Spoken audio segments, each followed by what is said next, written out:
Caveat एक application होती है जो फाइल की जाती है, जिसमें ये दरखास्त दी जाती है, ये निवेदन किया जाता है कि दूसरी पार्टी जो आपके सामने आ रही है, जो नीचे की कोर्ट में हारी हुई है, अनसक्सेसफुल पार्टी जो आती है सुप्रीम कोर्ट में, ताकि सक्सेसफुल पार्टी ये चाहती है कि उसकी बात भी सुनी जाए, पहले उसको भी सुना जाए, या जो पिटीशन फाइल किया है दूसरी पार्टी ने, राहुल गांधी ने, उस पिटीशन पे उनकी बात भी सुनी जाए। ये इसलिए डर में दी जाती है ताकि सुप्रीम कोर्ट कोई बिना दूसरी पार्टी को सुने कोई नोटिस ना कर दे या कोई स्टे ना कर दे, इसलिए दूसरी पार्टी चौकन्नी है इस वजह से। बिल्कुल इसमें डरने की तो बात नहीं कहेंगे, मगर वो चौकन्ने ज़्यादा, वो चाहते हैं कि राहुल गांधी की सज़ा बरकरार रहे, इसीलिए वो कैबिनेट में आए हैं।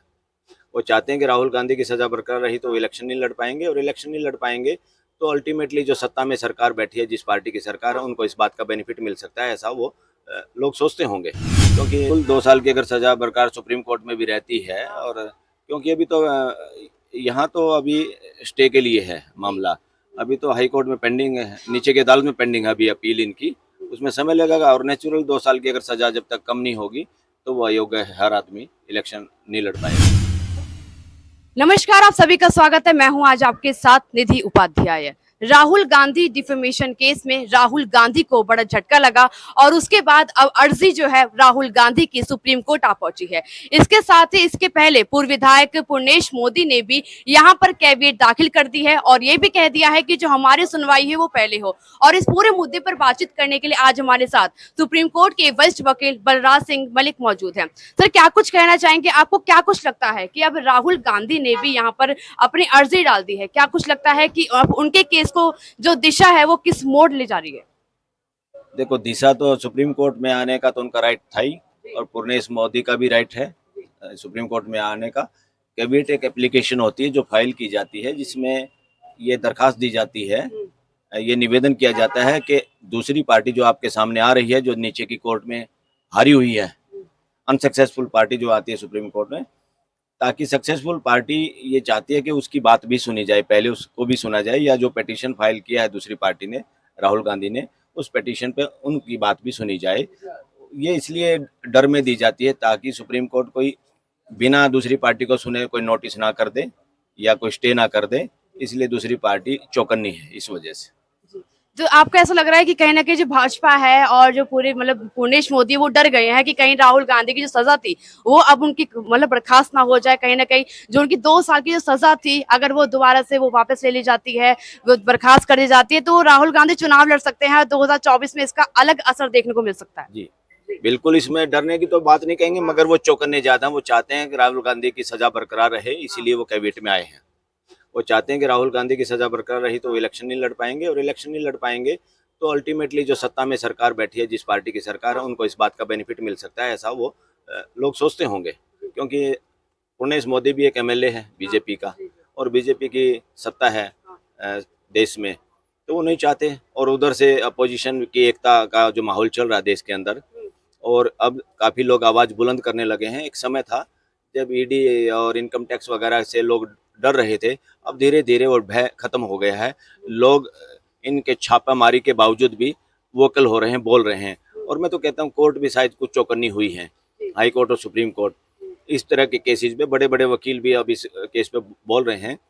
हरीश साल्वे ने भी बोला था, ये ईडी और इनकम टैक्स का जो रेड का सिस्टम देश में चला हुआ है, देश हित में नहीं है, ये गलत है, इसके लिए कोई ना कोई गाइडलाइन जारी करे सुप्रीम कोर्ट, क्योंकि इसका मिसयूज हो रहा है। और ये पूरा देश समझ रहा है इसका मिसयूज हो रहा है। मिसयूज क्यों हो रहा है? सिर्फ आवाज़ को दबाने के लिए।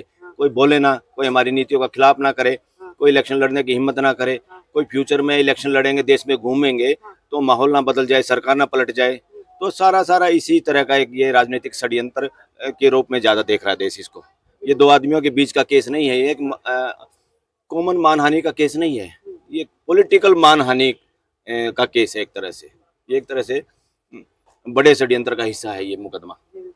लेकिन जिस तरह देखा जाए तो अगर 2 साल की सजा मिली है राहुल गांधी को, और ऐसे में राहुल गांधी की अगर सजा अगर 1-2 दिन भी कम होती, तो आपको क्या लगता है कि जो आप एक जाने माने वकील हैं और पूरी ज्ञाता है इस कानून के, तो आपको क्या कहना है? क्या आप कुछ कहना चाहेंगे कि जो उनकी सजा है वो खत्म हो सकती है, वो एक बार फिर से सांसद उनकी बहाल हो सकती है, एक बार फिर से वो चुनाव लड़ सकते हैं?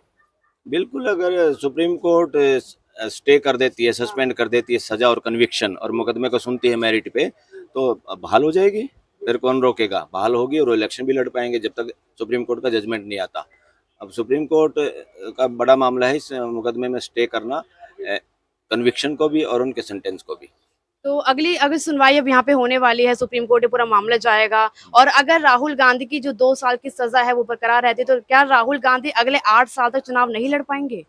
हाँ बिल्कुल, 2 साल की अगर सजा बरकरार सुप्रीम कोर्ट में भी रहती है, और क्योंकि अभी तो यहाँ तो अभी स्टे के लिए है मामला, अभी तो हाई कोर्ट में पेंडिंग है, नीचे की अदालत में पेंडिंग है अभी अपील इनकी, उसमें समय लगेगा। और नेचुरल 2 साल की अगर सजा जब तक कम नहीं होगी तो वो अयोग्य है, हर आदमी इलेक्शन नहीं लड़ पाएगा। और फिर सजा जब पूरी करते हैं उसके बाद 6 साल तक भी इलेक्शन नहीं लड़ पाता आदमी। तो क्या लगता है आपको 2024 में अगर राहुल गांधी चुनाव नहीं लड़ पाएंगे, उन्होंने तो ये भी कहा था कि अगर संसद के अंदर मैं नहीं बोल सकता हूँ तो संसद के बाहर ही बोलूंगा, तो उन्हें क्या फर्क पड़ता है कि उनकी जो सजा है वो हो, या फिर वो उनको सांसद ही लड़नी है, उनको सांसद ही बहाल चाहिए एक बार फिर से, उन्हें चुनाव लड़ना है फिर से? नहीं, ये बात बहुत अच्छी वो निडरता से कर रहे हैं आजकल, कि अगर मेरे को, मैं इलेक्शन भी नहीं लड़ता और मैं अंदर नहीं पार्लियामेंट में बैठता, कोई बड़ी बात नहीं, मैं लोगों की आवाज़ बाहर उठाऊंगा। और वो लोगों की आवाज़ बाहर उठाएंगे और वो इलेक्शन भी नहीं लड़ पाएंगे, तब भी ये कोई गारंटी नहीं है कि फ्यूचर में बीजेपी की सरकार बनेगी इस देश में।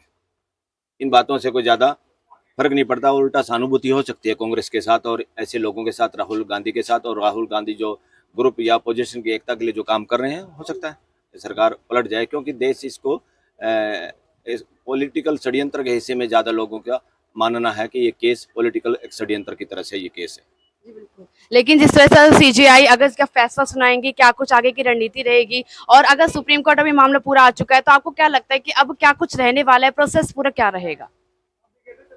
देखो, ऐसा भी मामला हो जाए, स्टे भी ना हो, एक जज स्टे देना चाहे, दूसरा स्टे ना देना चाहे, जो कि तीस्ता सीटलवाड़ की जमानत के वक्त हुआ था। हो सकता है हायर बेंच में केस चला जाए, और हो सकता है ये केस आखिरकार कॉन्स्टिट्यूशन बेंच में डिसाइड हो, क्योंकि इतना इम्पोर्टेंट केस है। ये केवल राहुल गांधी और उनके लिए, मोदी जो एमएलए हैं उनके लिए इम्पोर्टेंट नहीं है, पूरे देश के लिए इम्पोर्टेंट है कि किसी भी देश के आम नागरिक का भी जो राइट है इस तरह के केस में उसको सजा करना। और कोई भी पॉलिटिकल वेंडेटा के तहत फ्यूचर में कोई भी अच्छा कोई लीडर होगा देश का, अगर वो इसी तरह से किसी केस में फंसा कर किसी अदालत से, और अदालत में कोई भी एक जज हो सकता है किसी प्रभाव में आकर वो सजा दे दे, वो तो आदमी लड़ता रहेगा, कोर्टों में धक्के खाता रहेगा, और उसका इलेक्शन लड़ने का वो राइट खत्म हो जाएगा। जो भागीदारी एक आदमी को देश देश में है, हर इंसान को भागीदारी है इस देश में, हर वैश्य को वोट डालने का अधिकार है और एक एज में इलेक्शन लड़ने का अधिकार है, जो अधिकार लगातार सबका बने रहना चाहिए। बहुत जरूरी है ये, क्योंकि देश की राजनीति में भागीदारी करना इस देश के हर नागरिक का अधिकार है। उसको जो भी छीनना चाहेगा किसी मुकदमे के जरिए, ये अच्छी बात नहीं है। सुप्रीम कोर्ट को इसमें बिल्कुल दखल देना चाहिए। ये बिल्कुल एक आदमी की पॉलिटिकल लाइफ का सवाल नहीं है, पूरे देश के नागरिकों का पॉलिटिकल लाइफ का सवाल है। तो आपको क्या लगता है कि इसके बाद राहुल गांधी के पास आखिरकार कौन सा रास्ते बचे हैं? नहीं, रास्ता तो सुप्रीम कोर्ट का रास्ता है। सुप्रीम कोर्ट क्या करती है, अब इस पे सबकी नज़र है पूरे देश की। 21 तारीख को सुनवाई होगी, क्या होता है उससे पता चल जाएगा। और इस देश के लोगों से भी ज़्यादा सुप्रीम कोर्ट के जज भी बहुत कुछ समझते हैं, देश को सब कुछ जानते हैं।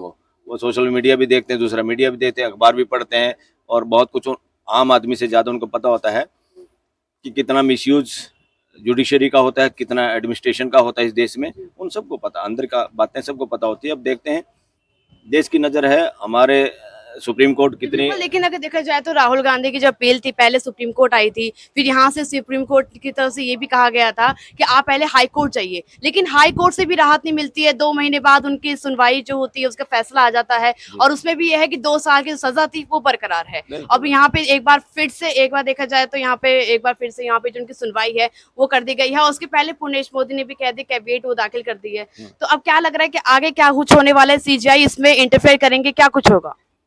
देखो, सीजीआई पे प्रेशर तो होगा इस बात का, जो केस पूरे देश की नज़र है जिस तरह के केस में। CGI head of the family है सुप्रीम कोर्ट में, उनके दिमाग में प्रेशर तो रहता है। अब वो किस बेंच में मैटर लगता है, ये भी बहुत मायने रखता है, बहुत मायने रखता है इस देश में। इस देश में अभी, देश में क्या, सुप्रीम कोर्ट के भी दूसरे कोर्टों के वकीलों को भी आइडिया होने लग जाता है, और लोग चर्चा का विषय बन जाता है कि फलां बेंच में लगेगा तो सज़ा बरकरार रहेगी, फलां बेंच में लगेगा तो सज़ा कम हो सकती है। इस तरह की बात देश के लिए अच्छी नहीं है, पूरे देश के लिए। जुडिशियल सिस्टम को भी इसको देखना पड़ेगा कि जजों के बारे में जो व्यक्तिगत राय बन जाती है समाज की, वो नहीं बननी चाहिए। ऐसा कोई काम कोई जज ना करे जिससे लोगों की और वकीलों की व्यक्तिगत राय बनना शुरू हो जाए कि ये आदमी सरेआम आंख बंद करके सरकार के पक्ष में जाता है, ये सरकार के खिलाफ जाता है। जजों का काम है संविधान की रक्षा करना और कानून के पक्ष में खड़े रहना।